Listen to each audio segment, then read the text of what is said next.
أعمالنا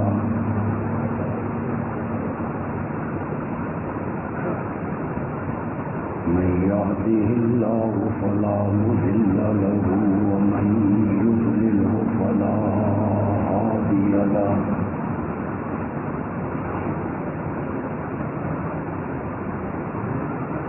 وأشهد أن لا إله إلا الله وحده لا شريك له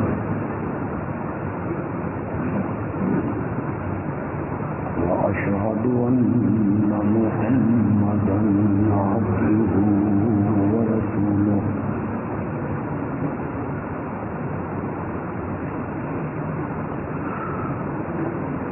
أما بعد فأعوذ بالله من الشيطان الرجيم بسم الله الرحمن الرحيم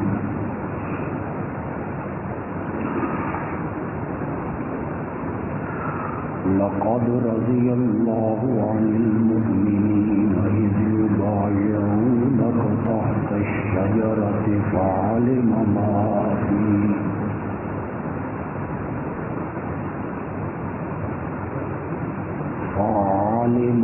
في قلوبهم فأنزل السكينة عليهم وأصابهم فتحا قريبا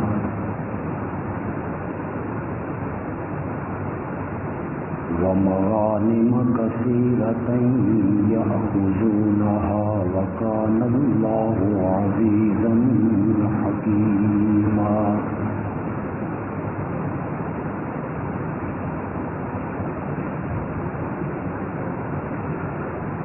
یقیناً اللہ مومنوں سے راضی ہو گیا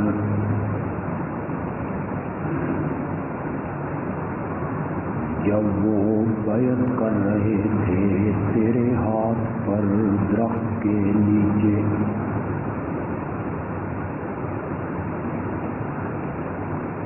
جو کچھ ان کے دلوں میں تھا اللہ نے اسے جان لیا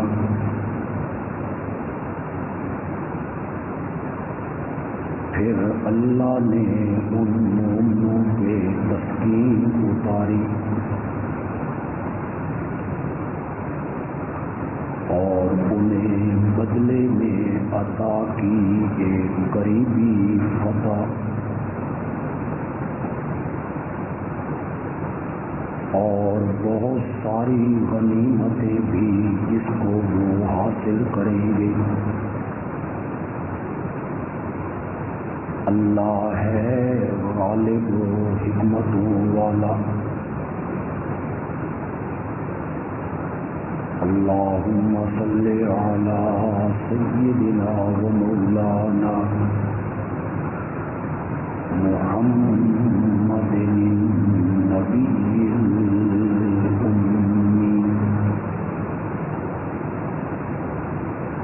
وعلی آلہ وصحابہ وبارک وسلم ثم صلی علیہ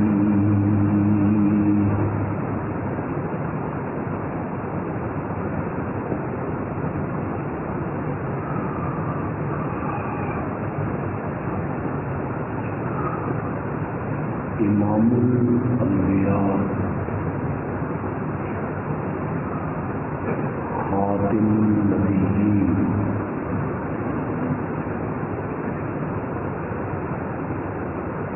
رحمت للعالمین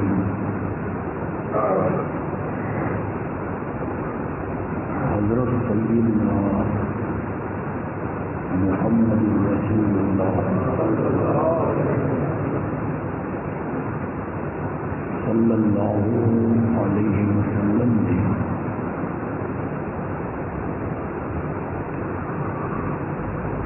نبوت کے عطا ہونے کے بعد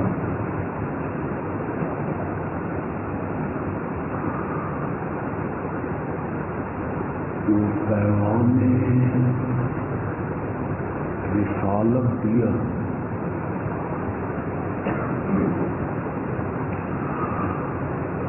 وہ صرف 4 حرفوں پہ مشتمل تھا۔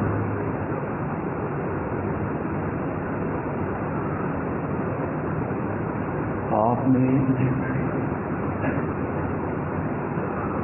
مکے والوں سے کہا قولوا لا الہ الا اللہ تفلحوا۔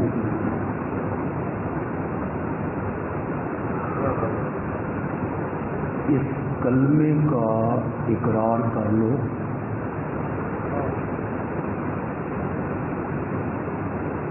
اللہ کے سوا کوئی الہ نہیں، دنیا میں بھی کامیاب ہو جاؤ گے اور آخرت میں بھی فلاح پاؤ گے۔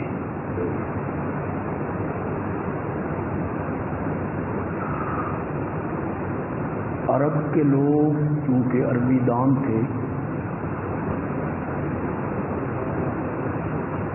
عربی ان کی مادری زبان تھی،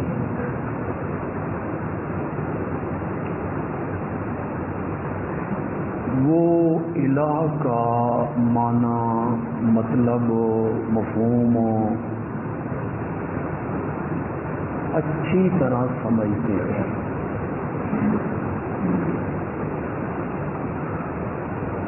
انہیں معلوم تھا کہ الہ کون ہوتا ہے، انہیں پتا تھا کہ کون سی صفتیں صرف الہ میں پائی جاتی۔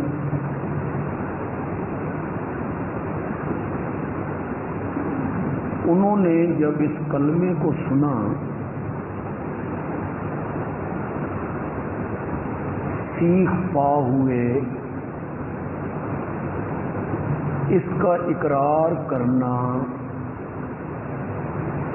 ان کے ہاں آسان نہیں۔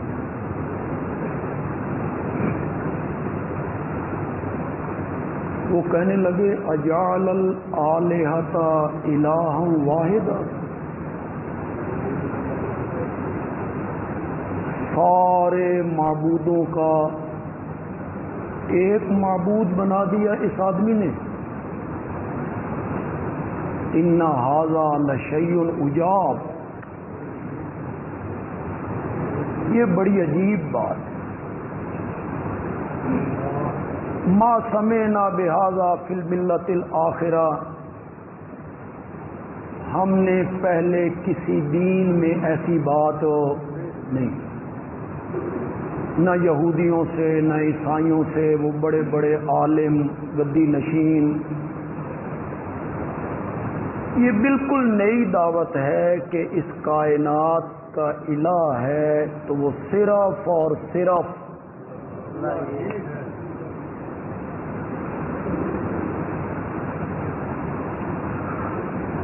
اس کلمے میں اتنی سپرٹ بھری ہوئی تھی اور مشرکین اتنے سیخ پا ہوئے کہ جس ہستی کی زبان مقدس سے یہ کلمہ نکلا 40 سال اسے صادق کہتے رہے، امین کہتے رہے، جھگڑوں میں فیصل مانتے رہے۔ ایک لمحہ پہلے بھی انہوں نے کہا تھا ہماری آنکھیں دھوکہ کھا سکتی ہیں، محمد کی زبان جھوٹ نہیں بولتی صلی اللہ علیہ وسلم۔ پھر میرے نبی معصوم عن الخطا ہیں، بچپن سے لے کے نبوت کے ملنے تک، نبوت کے ملنے کے بعد تو پھر اتنی زندگی پاکیزہ ہے کہ اللہ قرآن میں میرے نبی کی زندگی کی قسمیں اٹھانے لگا۔ لعمرک، لیکن نبوت کے ملنے سے پہلے بھی یہ زندگی پاکیزہ ہے. ان کے دامن پہ کوئی داغ دھبا، کوئی صغیرہ کبیرہ گناہ نافرمانی نبی سے ممکن ہی نہیں.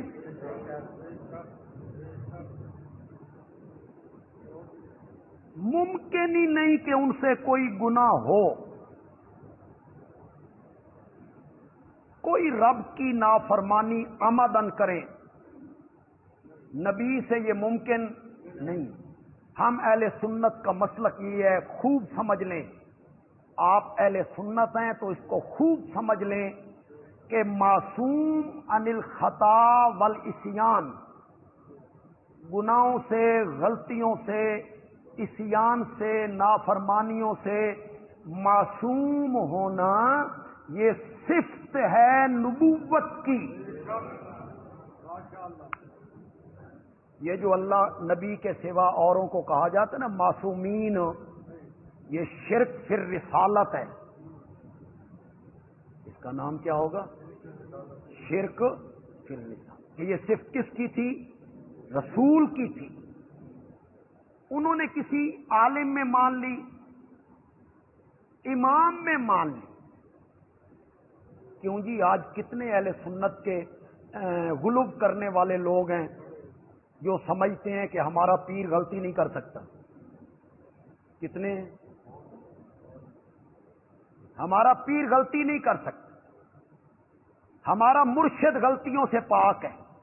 نہ بھائی نہ. گناہوں سے، غلطیوں سے، خطا کاریوں سے، عصیان کاریوں سے پاک ہونا یہ صفت ہے صرف کس کی؟ پھر سنو، غور سے سنو. اللہ کے سوا، اللہ کے نبی کے سوا کوئی معصوم نہیں ہے. ہم کوئی صحابہ کو معصوم مانتے ہیں؟ بالکل نہیں مانتے. کسی کو غلط فہمی ہے تو نکال دے اپنے دماغ سے کہ ہم سمجھتے ہیں کہ صحابہ گناہوں سے معصوم ہیں. قطعاً نہیں. محفوظ ہیں. اتنا فرق. معصوم نہیں. کیا ہے؟ بشری تقاضے کے مطابق ان سے گناہ ہو سکتا ہے. پتہ نہیں میرے لفظوں پہ آپ نے غور کیا کہ نہیں کیا. میں نے کیا کہا ہے کہ وہ گناہ کرتے رہتے ہیں؟ میں نے بڑے تول کے لفظ بولے. بشری تقاضے کے مطابق ان سے گناہ ہو سکتا. بس نبی میں اور غیر نبی میں فرق اتنا ہے کہ دوسرا کوئی بڑے سے بڑا عالم ہو، امام ہو، پیر ہو، مرشد ہو، اس سے گناہ کا صدور ممکن ہے، نبی سے ممکن ہو. بس اتنا سا فرق ہے. ہم صحابہ کو گناہوں سے معصوم نہیں سمجھتے. بشری تقاضے کے مطابق ان سے غلطی بھی ہو سکتی ہے، گناہ بھی ہو سکتا ہے. پھر لمبی بات چلی جائے گی. وہ اوت کے میدان میں جو میرے نبی نے 50 صحابہ سے کہا تھا کہ اس درے کو نہیں چھوڑنا، انہیں چھوڑ دیا کہ نہیں چھوڑ دیا؟ غلطی ہو گئی لیکن جان بوجھ کے نہیں. اجتہادی. کیا اجتہادی کیا ہوتی ہے؟ سوچ ان کی یہ تھی کہ یہاں کھڑے کرنے کا جو مقصد تھا وہ ختم ہو گیا، اب یہاں کھڑا ہونا کوئی ضروری نہیں. 40 آدمیوں کی سوچ یہ بن گئی، 10 کی سوچ بنی کہ نہیں بھائی، جو نبی پاک نے کہہ دیا ہے کہ یہ درہ نہیں چھوڑنا، بس نہیں چھوڑنا.